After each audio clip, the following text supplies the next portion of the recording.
নমস্কার, খবর ত্রিপুরায় আপনাদের স্বাগত। আপনাদের সঙ্গে আমি সঞ্চিতা। প্রথমে দেখে নিচ্ছি খবর শিরোনাম। খবর শিরোনাম নিবেদন করছে লিপসের তাই লাইভ সুপারহিট। হ্যাঁ ও নাতে গ্রিস এখন বিভক্ত।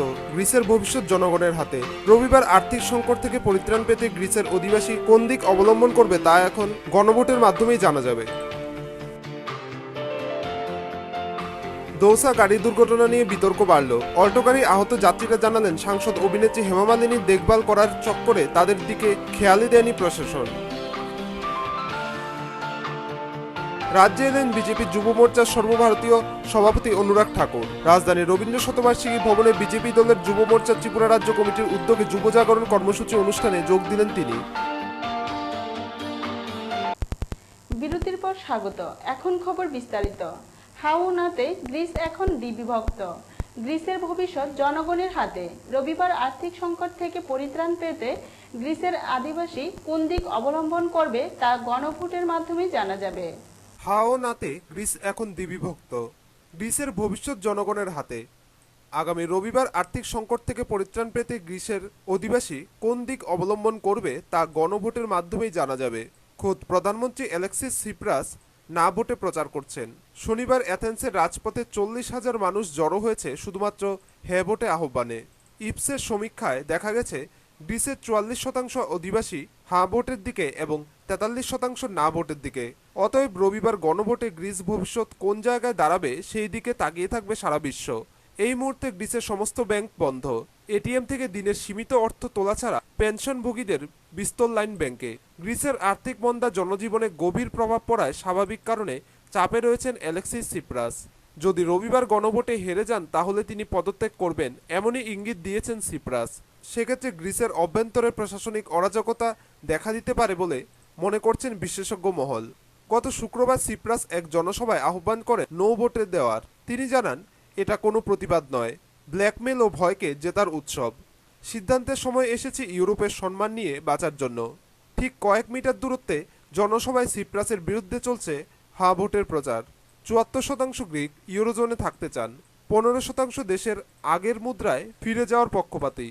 ব্যুরো রিপোর্ট, খবর ত্রিপুরা। দৌসা গাড়ি দুর্ঘটনা নিয়ে বিতর্ক বাড়ল। অল্টো গাড়ির আহত যাত্রীরা জানালেন সাংসদ অভিনেত্রী হেমা মালিনীর দেখভাল করার চক্করে তাদের দিকে খেয়ালই দেয়নি প্রশাসন। দৌসা গাড়ির দুর্ঘটনা নিয়ে বিতর্ক বাড়ল। অল্টো গাড়ি আহত যাত্রীরা জানালেন সাংসদ অভিনেত্রী হেমা মালিনীর দেখভাল করার চক্করে তাদের দিকে খেয়ালই দেয়নি প্রশাসন। হেমা মালিনীকে যখন পাঁচতারা বেসরকারি হাসপাতালে চিকিৎসার জন্য নিয়ে যাওয়া হয়েছে তখন ওই গুরুতর আহত যাত্রীদের নিয়ে যাওয়া হয়েছে এসএমএস হাসপাতালে। এই দুর্ঘটনায় প্রাণ হারিয়েছে হনুমান মহারাজের 4 বছরের কন্যা সোনম। বাকি 3 যাত্রীর মতোই গুরুতর আহত হয়েছেন হনুমান নিজেও। रोड पे पड़ी रही, उनको तो सांसद जी को तो वो ले गए गाड़ी में डाल के। अगर बिटिया भी साथ में चली जाती, टाइम पे मिल जाता उसको फर्स्ट एड तो हो सकता है शायद होती हमारे साथ। हुआ कमी है बस, और हमें कोई दिक्कत नहीं, कोई शिकायत नहीं, खाली यही शिकायत है हमको बस।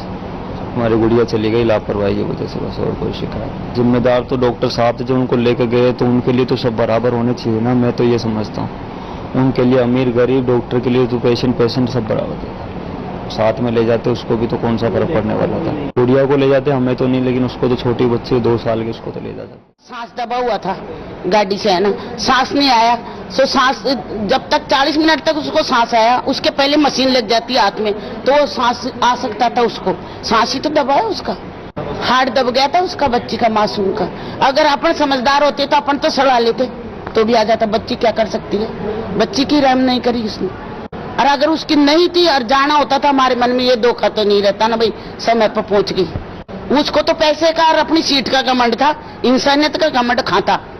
ये बताओ आप, वो कोशिश तो करती, बचती या न बचती तो हम उसको बढ़िया कहते, हेमा मालिनी को बढ़िया कहते कि हमारे लिए कुछ किया। দৌসার কোটওয়ালি পুলিশ স্টেশনে হেমা মালিনীর গাড়ির ড্রাইভারের বিরুদ্ধে অভিযোগ দায়েরও করেন তিনি। এই অভিযোগের ভিত্তিতে হেমা মালিনীর ড্রাইভার রমেশ চাঁদ ঠাকুরকে গ্রেপ্তার করেছে পুলিশ। বৃহস্পতিবার রাতে নিজের মার্সিডিজে চড়ে মথুরা থেকে জয়পুর ফিরছিলেন বিজেপি সাংসদ হেমা মালিনী। রাজস্থানের দৌসায় আগ্রা জয়পুর হাইওয়েতে রাত 9টা নাগাদ উল্টো দিক থেকে আসা একটি অল্টো গাড়ির সঙ্গে সাংসদের গাড়ির মুখোমুখি সংঘর্ষ হয়। অল্টো যাত্রী এক শিশুকন্যার ঘটনাস্থলে মৃত্যু হয়। মাথায় আঘাত পান হেমা মালিনী। তার মাথায় সেলাই পড়েছে, কপালেও চোট লেগেছে, পিঠে এবং পায়েও আঘাত পেয়েছেন বলিউডের ড্রিম গার্ল। অন্য গাড়ির আরোহী একটি শিশুসহ 2 মহিলা ও একজন পুরুষের মধ্যে দুজনের অবস্থা আশঙ্কাজনক। সাংসদের গাড়ির চালকেরও পায়ে চোট লেগেছে। ব্যুরো রিপোর্ট, খবর ত্রিপুরা। রাজ্যে এলেন বিজেপি যুব মোর্চার সর্বভারতীয় সভাপতি অনুরাগ ঠাকুর। রাজধানী রবীন্দ্র শতবার্ষিকী ভবনে বিজেপি দলের যুব মোর্চার ত্রিপুরা রাজ্য কমিটির উদ্যোগে যুব জাগরণ কর্মসূচি অনুষ্ঠানে যোগ দিলেন তিনি। বিজেপি দলের যুব মোর্চার ত্রিপুরা রাজ্য কমিটির উদ্যোগে শনিবার রাজধানী আগরতলায় যুব জাগরণ কর্মসূচি অনুষ্ঠিত হয়। রাজধানীর রবীন্দ্র শতবার্ষিকী হলে আয়োজিত এদিনের এই কর্মসূচিতে প্রধান বক্তা ছিলেন বিজেপির যুব মোর্চার সর্বভারতীয় সভাপতি অনুরাগ ঠাকুর। সবাই বক্তব্য রাখতে গিয়ে তিনি দেশের একমাত্র বাম শাসিত রাজ্যের সরকারকে এক হাত নেন। তিনি বলেন, দেশের মধ্যে নারী নির্যাতনে ত্রিপুরা স্থান প্রথম। এর চেয়ে লজ্জার বিষয় আর কি হতে পারে? একদিকে অত্যাচার যেমন বেশি, তেমনি নারী নির্যাতনের ঘটনায় দোষীদের শাস্তি দেওয়ার সংখ্যাও কম। তার মতে এক্ষেত্রে অত্যাচারীরা যেমন দোষী, তেমনি সরকার ও পুলিশ কর্মীরাও দোষী। आखिरकार त्रिपुरा में महिलाओं के ऊपर अत्याचार क्यों होता है? इन बातों का जवाब किसको देना होगा? अरे पूरे देश भर में अगर महिलाओं के प्रति अत्याचार, बलात्कार की घटनाएं, डोमेस्टिक वायलेंस की बात की जाती है, तो पूरे देश के सभी राज्यों को पीछे पछाड़कर त्रिपुरा का नाम महिलाओं के प्रति अत्याचार में सबसे आगे आता है। इससे शर्म वाली बात कोई और नहीं, इससे शर्मनाक बात कोई और नहीं हो सकती कि पूरे देश में महिलाओं के प्रति अत्याचार होता है तो त्रिपुरा में होता है। अत्याचार सबसे ज्यादा होता है, लेकिन अत्याचार करने वालों को सबसे कम दंड कहीं पर मिलता है तो वो भी त्रिपुरा में मिलता है। इससे पता चलता है अत्याचार करने वाले और सरकार में रहने वालों की मिली भगत है। त्रिपुरा की महिलाओं के ऊपर अत्याचार करने में जितना अत्याचार करने वाला दोषी है, उतनी ही ये सरकार और पुलिस वाले भी दोषी हैं। পাশাপাশি তিনি সাম্প্রতিককালে ত্রিপুরা রাজ্যে প্রায় 1,75,000 লোক বিজেপি দলের সদস্যপদ গ্রহণ করেছেন। এর জন্য তিনি রাজ্যের বিজেপি কর্মী সমর্থকদের ধন্যবাদ জানান। সেই সঙ্গে তিনি এদিন স্পষ্ট জানিয়ে দেন যে দলে নতুন সদস্য এলেও পুরাতন সদস্যদের চিন্তার কোনো কারণ নেই। তারা কঠিন সময়ে দলকে এগিয়ে নিয়েছেন, তাই তাদেরকে যোগ্য মর্যাদা দিয়েই রাখা হবে। और 2.25 लाख से ज्यादा मेंबरशिप करके त्रिपुरा में और आगे भारतीय जनता पार्टी को बढ़ाता है। मैं भारतीय जनता पार्टी और युवा मोर्चा के कार्यकर्ताओं को बहुत बहुत बधाई यहां पर देता हूं। भाइयों बहनों,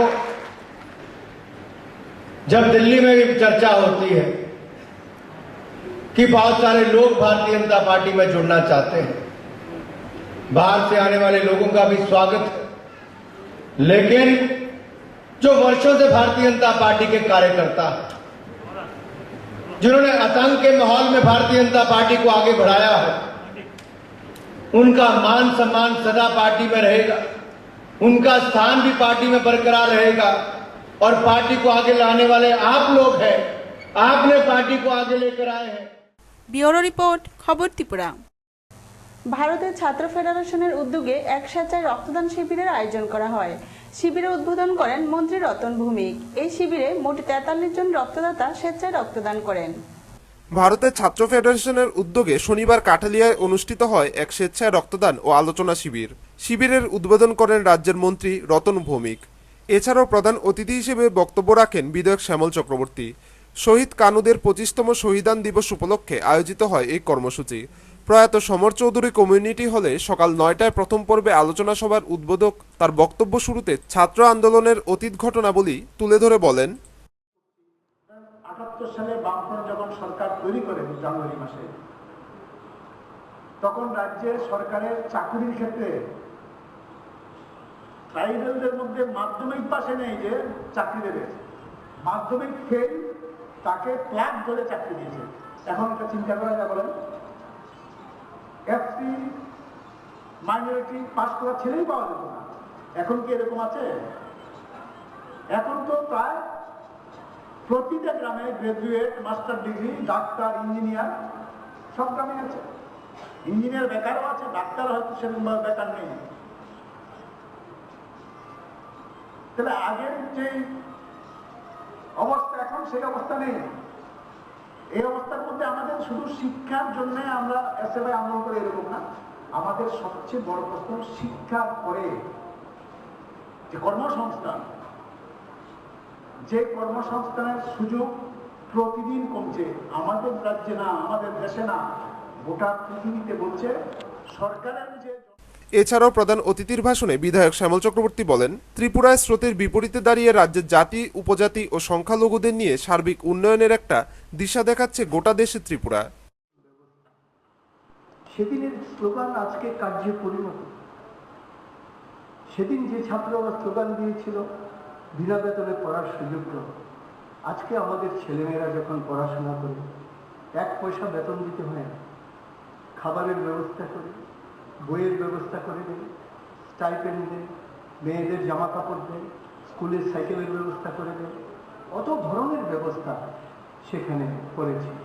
আমাদের স্টুডেন্টদের মনে রাখতে হবে আজকে যে এই ব্যবস্থাগুলি হওয়ার পেছনে সেদিনকার সংগ্রাম জড়িত আছে, সেটা কিন্তু খেয়াল রাখতে হবে। আমরা যখন একটা প্রাইমারি স্কুলে যাই আজকে দেখার জন্য। অনুষ্ঠানের দ্বিতীয় পর্বে স্বেচ্ছায় শুরু হয় রক্তদান পর্ব। এতে মোট 43 জন রক্তদাতা স্বেচ্ছায় রক্তদান করেন। ব্যুরো রিপোর্ট, খবর ত্রিপুরা। শ্বশুর বাড়িতে বেড়াতে গিয়ে খুন হলো জামাই। ঘটনা বিশ্রামগঞ্জ থানাধীন শ্রীমাইল এলাকায়। ছেলের বাবা শ্বশুরবাড়ির লোকেদের বিরুদ্ধে থানায় মামলা করেন। শখ করে শ্বশুরবাড়িতে বেড়াতে এসেছিল জামাই, তবে এটাই তার শেষ বেড়ানো, আর কোনোদিন শ্বশুরবাড়ি আসা হবে না তার। জামাই চন্দনের কাছে কাল হয়ে দাঁড়ালো ওই দিনের বেড়ানোর মুহূর্তটি। শ্বশুরবাড়ির লোকজনের হাতে নৃশংসভাবে খুন হলো সে। ঘটনা গত মঙ্গলবার বিশ্রামগঞ্জ থানাধীন শ্রীমাইল এলাকায়। ঘটনার বিবরণে জানা যায়, বাগমা ফাঁড়ি থানার অন্তর্গত পূর্ব বারভাইয়া পঞ্চায়েত অধীন মালগুড়া গ্রামের নিখিল দেবনাথের ছেলে চন্দন দেবনাথ বিশ্রামগঞ্জ থানাধীন শ্রীমাইল এলাকার যতীন্দ্র দেবনাথের মেয়ে স্বপ্না দেবনাথের সঙ্গে বছর 4 পূর্বে হিন্দু ধর্মমতে সামাজিক রীতিনীতি মেনে বিবাহ হয়। তাদের একটি কন্যা সন্তানও রয়েছে। অভাবের সংসারে স্বামী স্ত্রীর মধ্যে মাঝে মধ্যে বাকবিতণ্ডা হতো। সংসারের অভাব দূর করার জন্য শ্বশুরবাড়ি থেকে একটি ছোট গরু দেওয়া হয়েছিল বড় করে বিক্রি করার জন্য, কিন্তু এর আগেই চন্দন গরুটি বিক্রি করে দেয়। এ নিয়ে ঘটনার সূত্রপাত। স্ত্রী স্বপ্না চলে আসে বাপের বাড়িতে। এর 2 দিন বাদে স্বামী চন্দন এসেছিল শ্বশুরবাড়িতে। ভেবেছিল একদিন থেকে স্ত্রীকে নিয়ে আসবে নিজ বাড়িতে। চন্দন তার শ্বশুরবাড়ি যেতেই বাড়ির লোকজন ঘিরে ধরে তাকে। ডেকে আনা হয় পার্শ্ববর্তী এক বখাটে যুবককে। 8 ঘন্টা তর্ক বিতর্ক করে বাড়ির সকলে মিলে মারতে থাকে চন্দনকে। লাগাতার কিলঘুষি লাথি মেরে তাকে আধমরা করে ফেলে রাখে। এলাকাবাসীর সহায়তায় তাকে বিশ্রামগঞ্জ প্রাথমিক স্বাস্থ্যকেন্দ্রে নিয়ে গেলে অবস্থা আশঙ্কাজনক হওয়ায় তাকে জিবি হাসপাতালে পাঠিয়ে দেওয়া হয়। পরদিন সকালে খবর পেয়ে চন্দনের বাবা নিখিল দেবনাথ জিবিতে গিয়ে তাকে দেখে মৃতপ্রায় অবস্থায় পড়ে রয়েছে এবং ছেলেকে দেখার 1 মিনিটের মধ্যে সে শেষ নিঃশ্বাস ত্যাগ করে। ছেলের এই অবস্থা দেখে বাবা সঙ্গে সঙ্গেই অজ্ঞান হয়ে পড়ে।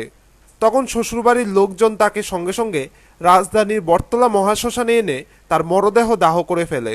শ্বশুর নিখিল দেবনাথ পুত্রবধূর কাছে বিষয়টি জানতে চাইলে বলা হয়, আপনার ছেলে বিষ খেয়ে আত্মহত্যা করেছে।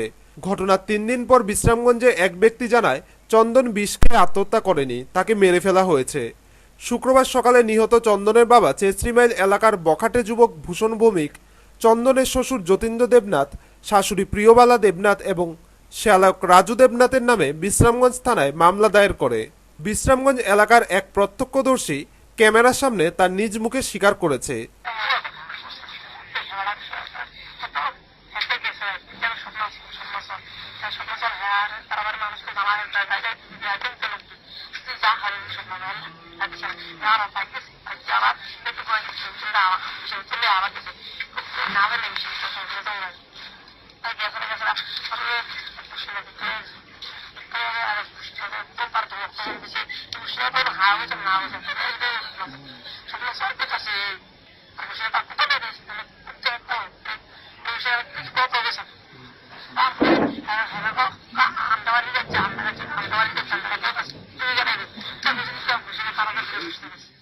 ব্যুরো রিপোর্ট, খবর ত্রিপুরা।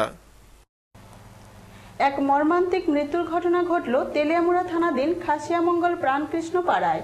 মৃত্যু হলো 47 বছরের দিনমজুর অভিরাম বিশ্বাসের। তার মৃত্যুতে এলাকার শোকের ছায়া নেমে এসেছে। এক মর্মান্তিক মৃত্যুর ঘটনা ঘটল তেলিয়ামুড়া থানাধীন খাসিয়ামঙ্গল প্রাণকৃষ্ণ পাড়ায়।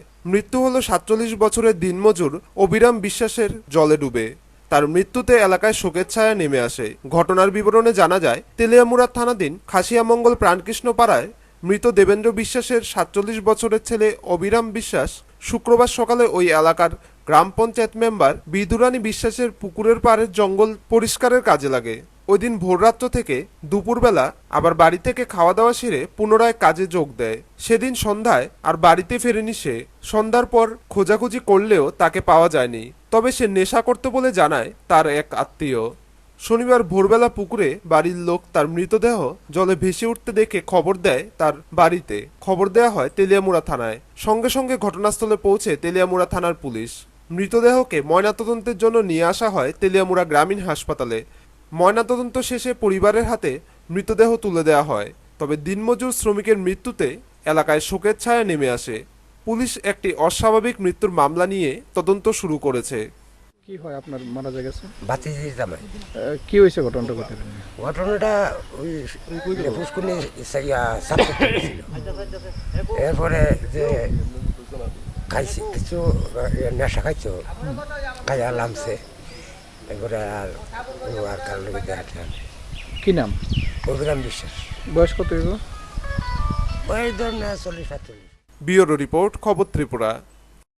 শনিবার গোলাঘাটির বিশিষ্ট সমাজসেবী মিঠু পাল বিশালগড় মহকুমা আদালতে 17 গোলাঘাটি বিধানসভার বিধায়ক কেশব দেববর্মার শিক্ষাগত যোগ্যতার নথিপত্র জাল আখ্যা দিয়ে মামলা দায়ের করেন। 17 গোলাঘাটি বিধানসভার বিধায়ক কেশব দেববর্মা শিক্ষাগত যোগ্যতার নথিপত্র জাল আখ্যা দিয়ে শনিবার বেলা 2টায় গোলাঘাটি বিশিষ্ট সমাজসেবী মিঠু পাল বিশালগড় মহকুমা আদালতে বিধায়কের বিরুদ্ধে মামলা দায়ের করেন। এদিন তার সঙ্গে ছিলেন প্রদেশ মহিলা কংগ্রেস সভানেত্রী কল্যাণী রায় এবং রাজ্য মাইনরিটি কংগ্রেসের সহসভাপতি জয়দুল হোসেন। রাজ্য মহিলা কংগ্রেসের সভানেত্রী কল্যাণী রায় জানান, বিধায়ক কেশব দেববর্মা নির্বাচনে মনোনয়নপত্র জমা দেওয়ার সময় জাল সার্টিফিকেট ইস্যু করে রাজ্যবাসীর সঙ্গে চরম প্রতারণা করেছেন। তিনি আরও বলেন, 2008 সালে তিনি মাধ্যমিক এপিয়ার্ড অর্থাৎ পরীক্ষা দিয়েছিলেন, কিন্তু 1992 সালে তিনি মাধ্যমিক পাশের এফিডেভিট ইস্যু করেছিলেন। তাই পিপল রিপ্রেজেন্টেটিভ অ্যাক্টে বিশিষ্ট সমাজসেবী মিঠু পাল জাল সার্টিফিকেটধারী কেশব দেববর্মার বিরুদ্ধে বিশালগড় মহকুমা আদালতে মামলা দায়ের করেন। সমাজসেবী মিঠু পাল জানান, কেশববাবু শুধু শিক্ষাগত যোগ্যতায় কাগজপত্র জাল করেননি, সে গোলাঘাটি পাহাড়ি বাঙালি সমস্ত মানুষের সঙ্গে প্রতারণা করেছেন। আদালতে আজকে আমরা একটা মামলা ফাইল করেছি মিঠু পালের হয়ে। উনি একজন সোশ্যাল অ্যাক্টিভিস্ট। উনি মামলাটি করেছেন যে 17 গোলাঘাটি এসটি অ্যাসেম্বলি কনস্টিটিউয়েন্সি থেকে যিনি এমএলএ হয়েছেন শ্রী কেশব দেববর্মা। উনি 13 নির্বাচনে জয়ী হয়েছেন এবং বিধায়ক হয়েছেন। 2008 সালেও উনি ওই এলাকা থেকে উনি বিধানসভায় মনোনীত হয়েছেন এবং এমএলএ হয়েছেন। 2008 সালে উনি একটি এফিডেভিট দিয়েছিলেন ওনার নমিনেশন যখন উনি সাবমিট করেন, এবং ওই সময় উনি বলেছেন যে উনি মাধ্যমিক এপিয়ার করেছেন। কিন্তু 2013 সালে উনি যে এফিডেভিটটা দাখিল করেছেন নমিনেশন সাবমিট করার সময়, উনি সেখানে বলেছেন উনি 1989-এ উনি মাধ্যমিক পাশ করেছেন। 2008 সালে বলেছেন যে উনি 1992-তে এপিয়ার করেছেন, হোয়ারেস 2013 সালে উনি বলছেন উনি 1992-তে মাধ্যমিক পাশ করেছেন। তো এই যে মানে দুই জায়গায় দুই রকমের এফিডেভিট, এবং কোর্টকে জনসাধারণকে আপামর জনসাধারণের সঙ্গে একটা মিথ্যা এফিডেভিট দায়ের করেছেন। ভারতীয় দণ্ডবিধির এখানে 193(2) এবং 420 অফ আইপিসি যে অপরাধ, এবং আমরা আরপি যেটা people's representation act. Bureau report, খবর ত্রিপুরা। গ্রামের সার্বিক উন্নয়নে 7 দফা দাবি আদায়ের লক্ষ্যে রবিবার বিডিওর উদ্দেশ্যে উত্তর মহেশপুর পঞ্চায়েতে সংগঠিত হয় গণডেপুটেশন। গ্রামের সার্বিক উন্নয়নে 7 দফা দাবি আদায়ের লক্ষ্যে রবিবার বিডিওর উদ্দেশ্যে উত্তর মহেশপুর পঞ্চায়েতে সংগঠিত হয় গণডেপুটেশন। কাঠালিয়া ব্লক এলাকার প্রতিটি পঞ্চায়েত ভিত্তিক মত বিনিময় সভার মাধ্যমে ব্যাপক অংশের জনগণকে নিয়ে সিপিআইএম দলের উদ্যোগে চলছে এই কর্মসূচি।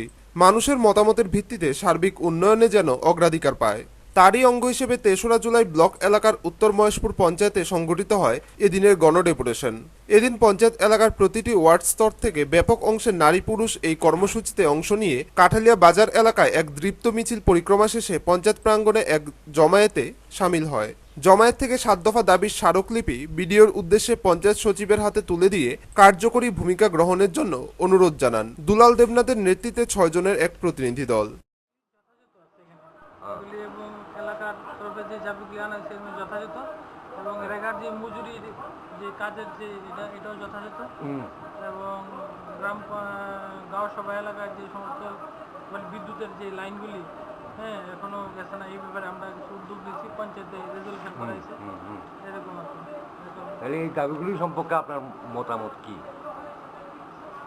মতামত আমি এইগুলি যথাযথই দাবি এবং এগুলির জন্য পঞ্চায়েত যথাযথ চেষ্টা করব এবং ঊর্ধ্বতন কর্তৃপক্ষের যথাযথ এটা গুছরে আনবো এবং এগুলি যেন খুব তাড়াতাড়ি।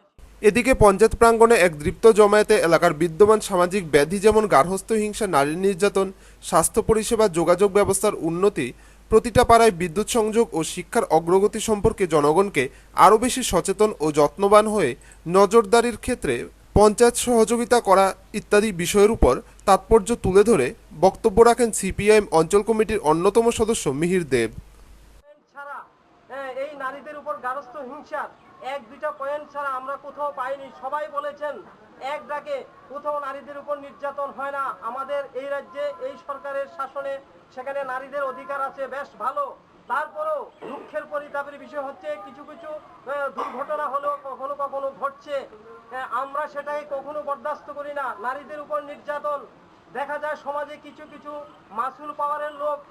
কিছুদিন আগে একটা ঘটনা ঘটেছে, আপনারা লক্ষ্য করেছেন, সেটাকে আমরা ভারতের কমিউনিস্ট পার্টি মার্ক্সবাদীর পক্ষ থেকে আমি ঘোষণা দিতে চাই, এই জাতীয় ঘটনার আমরা তীব্র নিন্দা করি। আমাদের এখানে কালীবাড়ির সামনে কাঠালিয়া থেকে নারায়ণ বৈদ্যের রিপোর্ট, খবর ত্রিপুরা। আর মাত্র কয়েকটা দিনের অপেক্ষা, তারপরই জনসাধারণের জন্য খুলে দেওয়া হবে দেশের প্রথম প্রজাপতি পার্ক। দক্ষিণ ত্রিপুরার রাজনগরের তৃষ্ণা অভয়ারণ্যের পাশেই প্রজাপতিদের এই বিচরণ ক্ষেত্রটি। ত্রিপুরার বললে ভুল হবে, গোটা ভারতবর্ষের মধ্যে একমাত্র বিরলতম পার্ক এবার উদ্বোধনের অপেক্ষায়। প্রায় 5 হেক্টর জমিতে তিলে তিলে গড়ে উঠেছে এই অনবদ্য সমাহার। দক্ষিণ ত্রিপুরার রাজনগরের তৃষ্ণা অভয়ারণ্যের পাশে প্রজাপতিদের অবাধ বিচরণ কেন্দ্রটিকে ঘিরে এখন তুমুল কৌতূহল সকলের মধ্যে। দেশের প্রথম প্রজাপতি পার্কটি আর কিছুদিনের মধ্যেই খুলে দেওয়া হবে পর্যটকদের জন্য, আর তার জন্য সব প্রস্তুতিও প্রায় শেষ তুলির টান ও উদ্বোধনী প্রস্তুতি খতিয়ে দেখতে পার্ক পরিদর্শনে এসে নিজের অভিব্যক্তি প্রকাশ করতে ভুললেন না এলাকার বিধায়ক তথা এই উদ্যোগের অন্যতম কারিগর সুদন দাস। এই অভয়ারণ্য এলাকার মধ্যে এই প্রজাপতি পার্ক যেটা গড়ে উঠছে, প্রাকৃতিক পরিবেশে ভারতবর্ষের মধ্যে এটাই হচ্ছে সবচেয়ে বড় এবং সুন্দর সার্থক একটা প্রজাপতি পার্ক গড়ে উঠছে। আজকে যা ঘুরে দেখলাম, পুরো এলাকায় 1 কিলোমিটার রাস্তা করা হয়েছে, যা আগামী দিন টমটম দিয়ে ঘোরা যাবে। পুরো রাস্তার পাশে ফুল গাছ, তার মধ্যে প্রজাপতি ঘুরছে, এক অপূর্ব দৃশ্য। এটা সত্যিই মনকে খুব উদ্বেলিত করে, তৃপ্তি দেয় এই পার্ক ঘুরলে। তাই আমরা চেষ্টা করব বনমন্ত্রীর সঙ্গে কথা বলে খুব সহসায় যাতে এই পার্কের উদ্বোধন হতে পারে। জুলাই মাসের মধ্যেই করার সমস্ত প্রচেষ্টা চলছে। Biodiversity board of Tripura JICA প্রকল্প থেকে 15 লক্ষ টাকা খরচ করে গড়ে তোলা হয়েছে প্রজাপতিদের এই বাসভবন। এরপর রাজ্য বামফ্রন্ট সরকার পার্কের গুরুত্ব বুঝে আরো 8 লক্ষ টাকা মঞ্জুর করেন। বর্তমানে এই সবুজ বিচরণ ভূমিতে প্রায় 65 প্রকারের প্রজাপতির বাস রয়েছে, যারা পর্যটকদের দৃষ্টি আকর্ষণে গুরুত্বপূর্ণ ভূমিকা নেয় বলে মত ব্যক্ত করেন তৃষ্ণার wild life warden Animesh Das. Area হচ্ছে অ্যারাউন্ড 5 হেক্টর এবং এখানে আমরা রাস্তা যেটা করেছি প্রায় 1 কিলোমিটার রাস্তা আমরা করছি। তার তো আগে বলেছেন এখানে কী আমরা করবো। যেটা আমরা করছি যে ইন্টারপ্রেশন সেন্টার। আইডিয়া হচ্ছে যে এখানে বাটারফ্লাই সম্বন্ধিত যে সমস্ত সায়েন্টিফিক নলেজ যেগুলো আছে, যাতে স্কুলের যারা এলাকার যে স্কুল যেগুলো আছে সেখানে যারা ছাত্রছাত্রী যারা আছেন তাদের মধ্যে যাতে আমরা অ্যাওয়ারনেস করতে পারি, তার জন্য বেসিক্যালি আমরা সেন্টারটা করছি। এখানে খালি বাটারফ্লাই সম্বন্ধিত ইয়ে না, এটা ছাড়া আমাদের যে তৃষ্ণার যে সমস্ত বন্যপ্রাণী আছে ওগুলোরও আমরা এখানে একটা প্রদর্শন এখানে থাকবে। তো এটা মুখ্য উদ্দেশ্য হচ্ছে পার্ক। এখানেই শেষ নয়, এই প্রজাপতি পার্কে প্রকৃতি সম্পর্কে পাঠদান ও জ্ঞান আহরণের জন্য রাজ্য সরকার 13 লক্ষ টাকা ব্যয়ে একটি ইন্টারপ্রিটেশন সেন্টার তৈরি করেছে। তৈরি হচ্ছে 950 মিটার পাকা ওয়ালযুক্ত রাস্তা। এখানে ছোটদের জন্য টক্কা গাড়ি চালানোর ব্যবস্থা থাকবে। সব মিলিয়ে দেশের পর্যটন মানচিত্রে পাহাড়ি রাজ্য ত্রিপুরার প্রত্যন্ত অঞ্চল রাজনগরের তৃষ্ণা অভয়ারণ্যে প্রজাপতি পার্ক নজর কাড়বে সকলের। সেই প্রত্যাশা নিয়েই চলছে উদ্বোধনের প্রস্তুতির সাজ। ব্যুরো রিপোর্ট, খবর ত্রিপুরা। ধর্মনগর বিবেকানন্দ সার্ধ শতবার্ষিকী ভবনে বিশ্বকাপ ক্রিকেটকে কেন্দ্র করে ডেইলি দেশের কথা আয়োজিত উত্তর ত্রিপুরা জেলাভিত্তিক বিশ্বকাপ ক্রিকেট কুইজ প্রতিযোগিতা অনুষ্ঠিত হয়। বিশ্বকাপ ক্রিকেটকে কেন্দ্র করে ডেইলি দেশের কথা আয়োজিত প্রথম উত্তর ত্রিপুরা জেলাভিত্তিক বিশ্বকাপ ক্রিকেট কুইজ প্রতিযোগিতা অনুষ্ঠিত হলো। বিবেকানন্দ সার্ধ শতবার্ষিকী ভবনে অনুষ্ঠিত এই কুইজ প্রতিযোগিতায় জেলার বিভিন্ন বিদ্যালয় থেকে বাছাই করা ছাত্রছাত্রী এবং জনসাধারণের উপস্থিতি ছিল লক্ষণীয়। এই কুইজের উদ্বোধন করেন প্রাক্তন বিধায়ক তথা সিপিআইএম জেলা সম্পাদক অমিতাভ দত্ত। তাছাড়া উপস্থিত ছিলেন ডেইলি দেশের কথা কাগজের ক্রীড়া সাংবাদিক দীপঙ্কর দাস ও মণিময় রায় সহ অন্যান্য অতিথিগণ। সাংস্কৃতিক সমন্বয় কেন্দ্রের শিল্পীরা উদ্বোধনী সঙ্গীত পরিবেশন করে। আমাদের ডেইলি দেশের কথা গণতান্ত্রিক আন্দোলনের একটা সহযোগী হাতিয়ার। আদর্শগত অবস্থানে থেকে গত 35 বছর ধরে অভিযোগ রয়েছে এই পত্রিকাটি। এই পত্রিকাটি আমি আগেই বলেছি, আমরা নিরপেক্ষ না, তবে আমরা সৎ এবং ন্যায়ের পক্ষে। সমাজ রকম বাধা বিপত্তি এবং প্রতিকূলতা সত্ত্বেও আমাদের প্রকাশনা একদিনের জন্য বন্ধ হয়নি। আমরা এগিয়ে যাচ্ছি। প্রতিদিন আমাদের নতুন নতুন গ্রাহক বাড়ছে, পাঠক বাড়ছে। আমাদের পত্রিকায় রাজনৈতিক সংবাদের পাশাপাশি ক্রীড়া জগৎ থাকে, কিশোর মহল থাকে, শিশু মহল থাকে, সংস্কৃতির অবদান থাকে, বিজ্ঞান জগৎ থাকে। ইতিবাচক সংবাদ পরিবেশন করাই আমাদের। ব্যুরো রিপোর্ট, খবর ত্রিপুরা। খবর শেষ করার আগে আবারও দেখে নিচ্ছি খবর শিরোনাম। খবর শিরোনাম নিবেদন করছে স্লিপ সেট, তাই লাইফ সুপারহিট।